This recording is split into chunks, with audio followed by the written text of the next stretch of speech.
ধন্যবাদ আছে টিপু আপনাকে। আমি এই মুহূর্তে দাঁড়িয়ে আছি ডাকসু ভবনের ঠিক সামনেই, এবং আমরা কিন্তু দেখেছি আজকে সকাল থেকে ক্যাম্পাস জুড়ে একটি উৎসবমুখর পরিবেশ বিরাজ করছে। এবং কালকে কিন্তু বেশিরভাগ না প্রায় সবাই কিন্তু তাদের মনোনয়নপত্র জমা দিয়েছেন, তবে একটি প্যানেল তাদের পূর্ণ প্যানেল ঘোষণা করেনি। এটি স্বতন্ত্র শিক্ষার্থী ঐক্য, যেটি হচ্ছে উমামা ফাতেমা নেতৃত্বে আছে। তারা আজ বিকেল 5টায় তাদের পূর্ণ প্যানেল সম্পর্কে জানাবেন, এবং বাকি যারা আছে তারা কিন্তু সবাই প্যানেল ঘোষণা করেছে। যার মধ্যে চমক ছিল ছাত্র দলের প্যানেলে, যেখানে কিন্তু দেখা গিয়েছে যে প্রচলিত প্রোটোকল ভেঙে ছাত্রদল কিন্তু তাদের তরুণ এবং যারা বেশি পপুলার ক্যাম্পাসে তাদের নেতৃত্বকে তুলে নিয়ে এসেছে। সেখানে কিন্তু ভিপি প্রার্থী আবিদুল ইসলাম খান, জিএস প্রার্থী শেখ তানভীর বারী হামিম এবং এজিএস প্রার্থী হিসেবে দেওয়া হয়েছে তানভীর আল হাদি মায়েতকে। এবং এই চমকের পরে কিন্তু আমরা দেখেছি যে আজকালকে কিন্তু বাকছাস তাদের পূর্ণ প্যানেলের নাম ঘোষণা করে।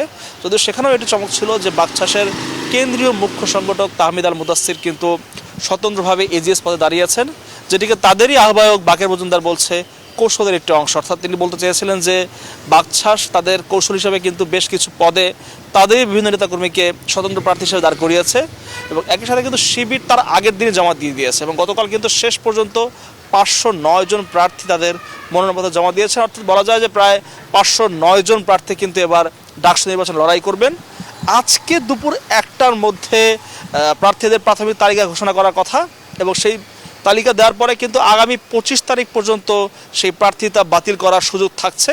তারপরেই কিন্তু চূড়ান্ত ক্যাম্পেইনে নেমে পড়বেন প্রার্থীরা। যদিও আমরা দেখেছি এরই মধ্যে ক্যাম্পাসে কিন্তু বিভিন্ন প্যানেল তার শিক্ষার্থীদের মধ্যে নিজেদের ক্যাম্পেইন করে যাচ্ছেন এবং প্রচারণার কাজ চালিয়ে যাচ্ছেন।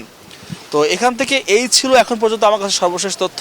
চলে যাচ্ছি আমাদের আরেক সহকর্মী যিনি আছেন জাহাঙ্গীরনগর বিশ্ববিদ্যালয়ে, জাহাঙ্গীর নাজমুল হুদার কাছে। নাজমুল হুদা, আপনার ওখানে আসলে কি অবস্থা? ডাকসু নির্বাচনের আমেজ কতটুকু ছড়িয়েছে?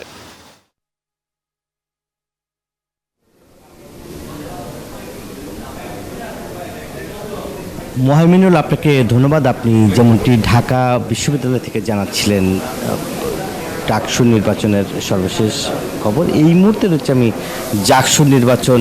আজকে জানেন যে এই মুহূর্তে আপনারা দেখছেন যে এখনও কিন্তু মনোনয়নপত্র সংগ্রহ করছে, এবং বলা হচ্ছে 2টা পর্যন্ত মনোনয়নপত্র সংগ্রহ করবে এবং বিকাল 4টার মধ্যে কিন্তু মনোনয়নপত্র জমা দেবেন। এবং শেষ মুহূর্তে আমরা যদি একটু দেখাই যে এখন কিন্তু যে এখন পর্যন্ত প্রায় 400-র মতো ফর্ম সংগ্রহ করা হয়েছে হল এবং ডাকসু নির্বাচন, এবং এই নির্বাচনকে ঘিরে কিন্তু আপনার বিভিন্ন পয়েন্টে পয়েন্টে কিন্তু আড্ডা, এবং এখন কিন্তু যে কেন্দ্রবিন্দু এখন নির্বাচনের যে আমেজ সে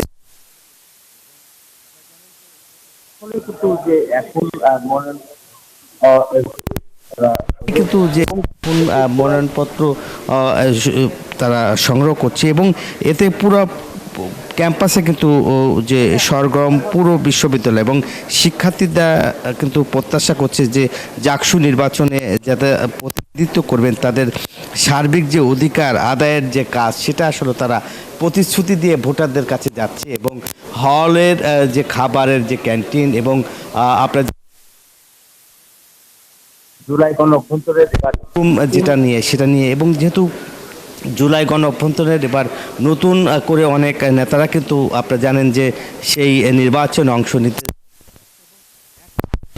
প্রত্যেকেই যে ছাত্র দলের কিন্তু 2টি প্যানেল ছিল, এবং তারা বলছে যে আলোচনা করে তারা একসঙ্গে কিন্তু তারা একটি প্যানেল দেবে। এবং ছাত্র শিবির আপনারা জানেন যে 36 বছর পর বিশ্ববিদ্যালয়ে যে এবারই কিন্তু প্রথম তারা প্রকাশ্যে রাজনীতিতে এসেছেন, এবং তারাও কিন্তু প্যানেল দেবে। আজকে প্যানেল তারা ঘোষণা করবে। একই সঙ্গে কিন্তু ছাত্র শিবিরের যে কমিটি এবং আলোচনার জন্য কিন্তু তারা মূলত কাজ করে যাচ্ছে। এবং এখন আমরা শেষ মুহূর্তে দেখছি যে ফর্ম সংগ্রহ করছে এবং ব্যাংকগুলোতে তারা টাকা এবং জমা দিচ্ছে। একই সঙ্গে যে হলের যে সব।